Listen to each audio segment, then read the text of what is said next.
آج میں آپ کو علی رضی اللہ عنہ کے صبر کا ایسا زبردست واقعہ سنانے لگا ہوں، قسم بخدا سن کر آپ حیران رہ جائیں گے اور آپ بے اختیار زبان سے پکار اٹھیں گے کہ واقعی اللہ تعالیٰ نے علی رضی اللہ عنہ کو صبر کا پہاڑ بنایا تھا۔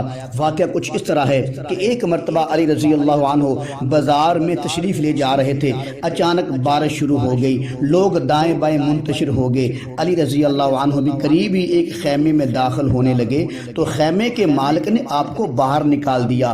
وہ اصل میں آپ کو پہچانتا نہیں تھا، وہ فارس سے آیا ہوا تھا۔ اس پر علی رضی اللہ عنہ نے فرمایا میں تو صرف بارش سے بچنے کے لیے خیمے میں پناہ لے رہا ہوں۔ جب بعد میں لوگوں نے اس کو بتایا کہ تم نے کیا کر دیا، یہ تو امیر المؤمنین علی رضی اللہ عنہ ہیں، جب اس فارسی کو پتہ چلا تو وہ نہایت ہی پریشان ہوا، اپنے عمل سے معذرت کرنے لگا۔ میں قربان جاؤں یار، علی کی شان پر بڑا ہی پیارا جملہ ہے، توجہ فرمائیں۔ جب وہ آدمی پریشان ہوا اور علی رضی اللہ عنہ سے معذرت کرنے لگا، پھر علی رضی اللہ عنہ نے اس کو مسکرا کر معاف کر دیا۔ سبحان اللہ، یہ ہے میرے علی کا صبر رضی اللہ عنہ۔ توجہ فرمائیں، علی رضی اللہ عنہ کی جگہ اگر کوئی اور ہوتا تو شاید اس کا خیمہ ہی اکھاڑ دیتا، جیسا کہ آج کل اپنے پیارے ملک پاکستان میں دیکھتے ہیں۔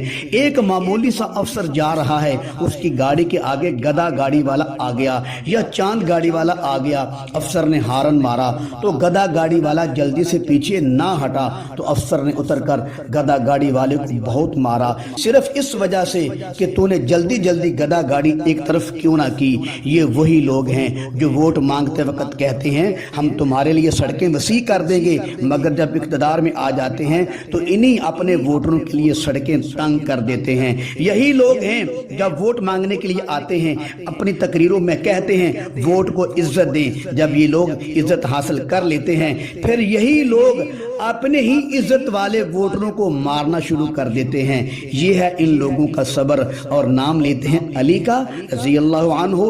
ان کو صحابہ کا نام لیتے ہوئے، میرے علی کا نام لیتے ہوئے شرم آنی چاہیے۔ جو علی کا نام لینے والا ہوتا ہے اس کو چاہیے کام بھی علی والا کرے۔ انشاءاللہ العزیز جب وہ علی والا کام کرے گا رضی اللہ عنہ تو علی رضی اللہ تعالیٰ عنہ والے عمل کی برکت سے اللہ تعالیٰ اس سے راضی ہو جائے گا۔